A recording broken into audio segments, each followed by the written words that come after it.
In this Photoshop film, I'm going to be showing you how I finish some of my portraits.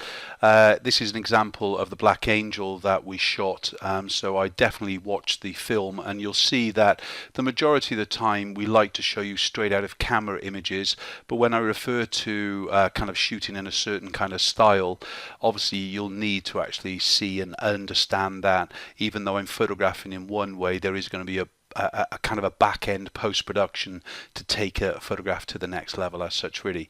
So as we can see here, we've got the image on the left-hand side, which is the finished image, and then we've got the image on the right-hand side, which is obviously the kind of the shot, just kind of out of camera, as it were. We're looking to actually kind of minimize the amount of time spent on photographs. Obviously, as a commercial photography business, you'd need to actually set a very set time limit to how much you're going to physically be doing. So we're going to be looking at a fix of around about a minute tops to actually create the image and things. So first of all, let's hit the tab key, and that's going to bring all my kind of palettes back up, and we'll just kind of shut this left-hand image down because we're only going to be looking at the one image here. We will be doing 2 or 3 very similar images to give you an idea. So let me first of all talk you through my process, and then I'll show you how we do it. Okay, so the first thing would be I've got a shortcut on my F3 key which basically selects the subject by using the Select Subject tool within Photoshop itself. We'll show you how to do this anyway, okay? Then I'm going to hit L for lasso, and I'm going to press the Shift key, and I'm just going to add the wings in. Now there is a slight tolerance going on in here as well, and a little bit of a feather. So I've just added in the extra part of the wings. Now the layers palette on the right hand side, you can see at present I'm working on that, just that background layer, in other words the original. If I hit the Control J, that is going to duplicate my selection, and that's what I want. The next thing what I want to do is select the background image again, because now what I'm going to do is click on an action which is going to go ahead and open up one of my kind of out of focus old master backgrounds. There you go. It's going to copy it, it's going to shut it down, it's going to paste it into this file. It's going to then actually turn it into a smart object before going to add in a Gaussian blur to the actual background itself. It also has created a mask layer, as you can see here. So at this point I want to press B for brush, D for default, X to put black on top, and then basically I'm just going to wipe away. So in other words, I'm going to mask out some of the actual selection to soften this edge. A very big brush. Obviously I don't want to do kind of really fine kind of selections in the kind of the real portrait world. Obviously we don't have enough time to be doing that. Obviously in commercial photography, when you're only working on 1, 2 or 3 images, then you've got time to be doing that. So once that basically is done, I can actually hit my F2 key, which flattens things down. Now, because of the action I'm going to run is going to basically give a higher contrast image, before I press the action, I'm just going to go across onto the dodge tool, and I'm just going to lighten my face and lighten the wings just a little bit. I can even lighten the bra just a touch more as well. Now I'm going to just kind of select on the angel glow, which in this case it's going to duplicate the layer. It's going to add a Gaussian blur. It's going to turn it into hard light, and then it's going to turn it to 66%, and then it basically flattens it down so we can see this here. So then if I, the last part is just bring some of the texture back. I'm going to press the erase, E for erase, making sure the erase to history at the top here is checkered, and then all I'm going to do is actually select on the wings, just bring a little bit of the texture in back on the highlight, bring a little bit back on the bra, and then pretty much my image is done. So once we kind of start to work with a series of actions, we can help our workflow kind of minimize the workflow to get the great effect. So let me hit the F12 key to begin with. That will revert the image to as I opened it up again, and let's just kind of show that to you in real speed. So the F key, L for lasso, once that's done it, Shift key to add on the extra bit of wing. I'm going to add a little bit more in there as well. Just go around here. And then Control J, selecting the background layer, hitting my texture 1, B for brush, D for default, X to put black on top, shrink down the brush a little bit more just to bring back some of the details. Obviously I can reduce down the amount of opacity if I want as well. That's done. F2 to flatten it, picking up the dodge tool, brighten the face, brighten the bra, brighten the wings just a touch as well, and then hitting my angel glow, and then E for erase, bring back some of the texture of the actual wings, and we're pretty much done. We can save and close that. So it's kind of a step-by-step process, and obviously what I can do here now is obviously go ahead and select more of the images, and you'll find it'll work in exactly the same way. There might be some other steps to do. So in other words, let's kind of choose one where we've got lights in the shot as well. So again, I don't want to crop this image yet. I usually always crop above the knee. It's the more attractive element and things really. But to begin with, what am I going to do? I'm going to hit the F3 for the selection tool. That's going to select it once more. And I'll show you kind of slower on the next one. L for the lasso tool, just kind of bringing this up to actually increase to bring in the wings. I don't want to actually bring the gap between the arms, so I'm going to in fact I do want the gap between the arm because that is a part of the wing. So then I'm just going to press Control J again. Then we're going to hit that texture. If I haven't selected the background layer, all I need to do is actually move that one to the top, and then it's here again. Select the effect again, this background effects layer, and B for brush once more. Just kind of paint it edges out. That's going to take care of the kind of the non-fine selection. Pressing the flatten image, dodge tool once more, lighten the face, lighten the wings just a touch. And then we're ready for the angel glow action. You can see here on the palette I've got a variety of different actions, but I want the angel glow for now. And then we're going to pick up the erase to history tool, just bring some of the detailing back so it's sharper, because obviously what I'm doing is a glow. In this point I want to crop above the knee. Now I press the crop tool and basically just crop above the knee there.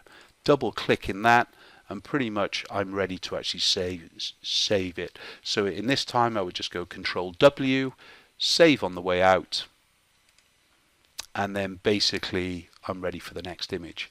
So let's just talk this through in a step-by-step so you can see all the little elements going to work. The first thing, let's come away from the crop tool itself. We're going to select around the image, so just the likes of the object selection tool, whatever, reveals this select selection, or select subject I should say. That's going to do its job. Now that's usually what I press the F3 key, it will do its job. L for the lasso, and remember the Shift key will add into the selection, whereas the Alt key will take away from the selection itself. So obviously add in the parts that you want, trying to stay within the lines if possible.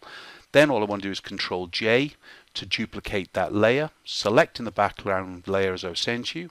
Now what I want to do is go and add in a background. So in this case what I'm going to do is File and Open. I'm going to go to my E drive.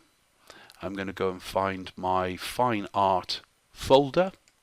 I'm going to go to my backgrounds, and I'm going to select the most relevant background here. Let's choose something different. Let's choose this background 2 for a minute. And now what I want to do is either copy this, so Control A, Control C to copy it, and then basically if I want to I can shut this one down. I'm back onto this layer, I paste it now. It pastes it behind the copy of the subject, you know, that selection that we made, as you can see here.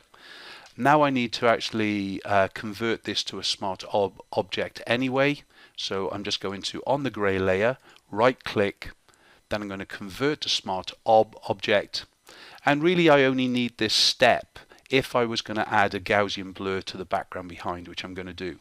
So I'm just going to go to Filter, Blur and Gaussian Blur. We're just going to add a slight little kind of blur of the background so it's not sharp. So obviously depth of field is really what I'm faking it here. And then in this point I want to just add in a little bit of a mask. Now that you can see I created a smart object for the reason if I want to I can double click it and go and adjust the Gaussian blur, so it's the whole point is adjustable. But here I'm just going to select on the mask.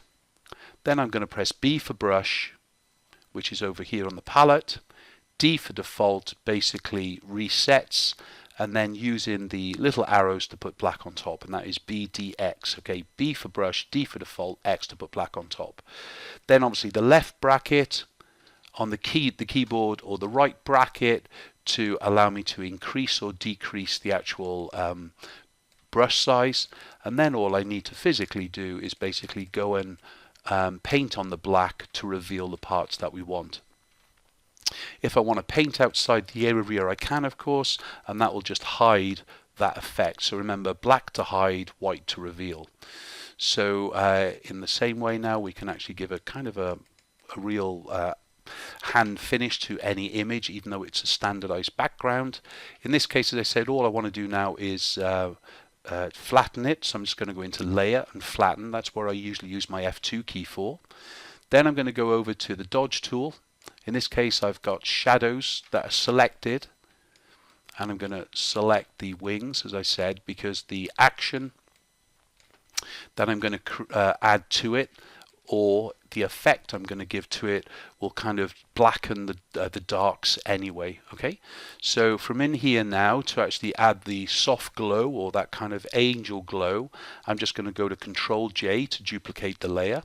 I'm going to go into Filter, Blur and Gaussian Blur. I'm going to add quite a lot of blur to her so we can see the effect actually coming up here anyway. Going to press OK. I'm going to turn this to either a different effect. So in this case we want to go to a harder light, which is going to really blacken, as you can see. Then I'm going to adjust the opacity down to about 66% just by dragging down the slider. And then from within here I'm going to flatten the layer. So Layer and Flatten. And then as you saw, we went to E for the Erase tool. That's just coming over onto the erase part, checking that the erase to history on the top here is clicked. And then basically all I need to do is go in and bring some of the details back that I might have lost because of the effect that I gave to the image. Once that's done, F2 would be to layer, flatten that image. I've just done that, of course, and then Control W to save it, and I'm going to save over the top of the image. Now by default I usually kind of give an F to the end of an image that I want to see the before and afterwards. If I know I'm going to save over that image, then basically I don't really need to do it again. So again, remember what we're doing. So the first thing would be, in a little bit kind of quicker time, the magic wand, but to select the subject itself. Saves going through the selector mask. Then I hit the L for lasso, shift key as well to add in.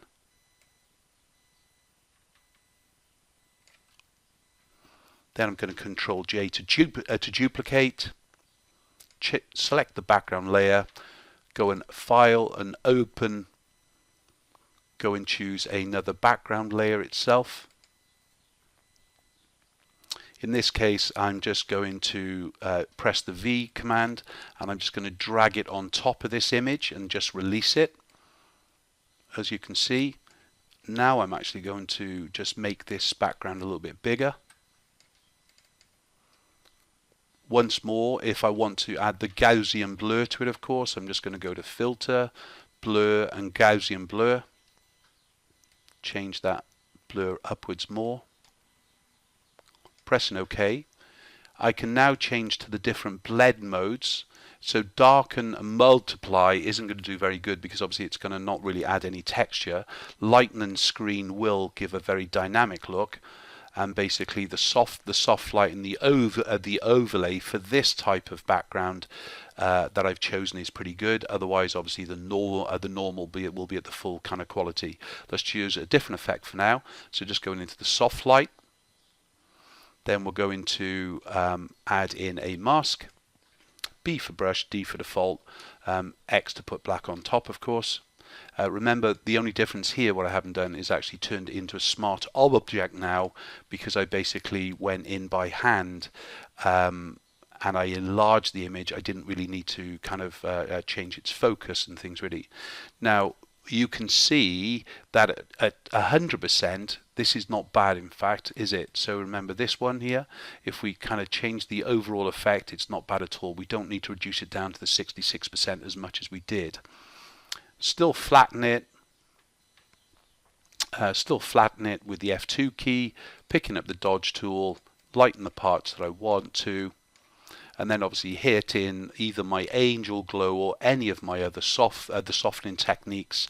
Most of them will darken the blacks, so in this case I can still go in and use the erase to history to bring the texture there, and pretty much we're done straight away. So just Control W to kind of finish it.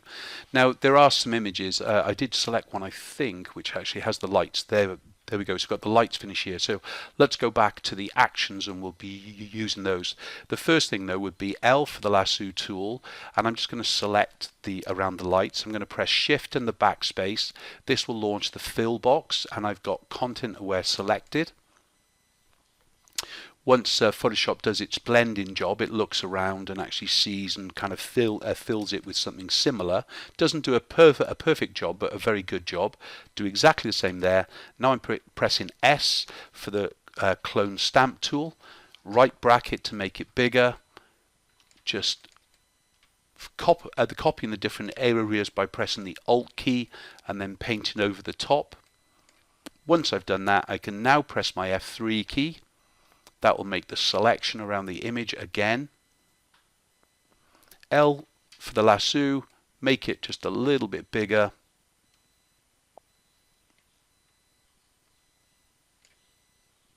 Pressing my Control J, selecting onto the background layer, hitting my texture, Old Master Grey. It copies it and pastes it. It shuts it down behind it itself as well. I can change the opacity if I didn't want it as strong. Clicking onto the mask tool, of course, B for brush, D for default, X to put black on top. That would have done that anyway within the action, so I don't really need to do it, but it's done. Then F2 to flatten it down. Remember, I know because I'm going to increase the dark, so I'm just going to lighten the parts of the body that I want to have a little bit of extra information from. This case, I'm just going to click on the after angel glow, and then E for the erase, and then basically we've brought the information back. And so even if we just look at that layer there, and we just do the F12 key, which was revert to open up, you can see in the history how it does make a dynamically different image. But obviously, where possible, you'd want to actually do it in the likes of the shoot stage. So if you don't have an old master background big enough, obviously I've had to do the work here, and I've just shot on a plain background. If you do have an old master, basically all we'd be into is softening and glowing down the subject themselves. And that's it. Hope you've enjoyed this. Finish the image film. Take care.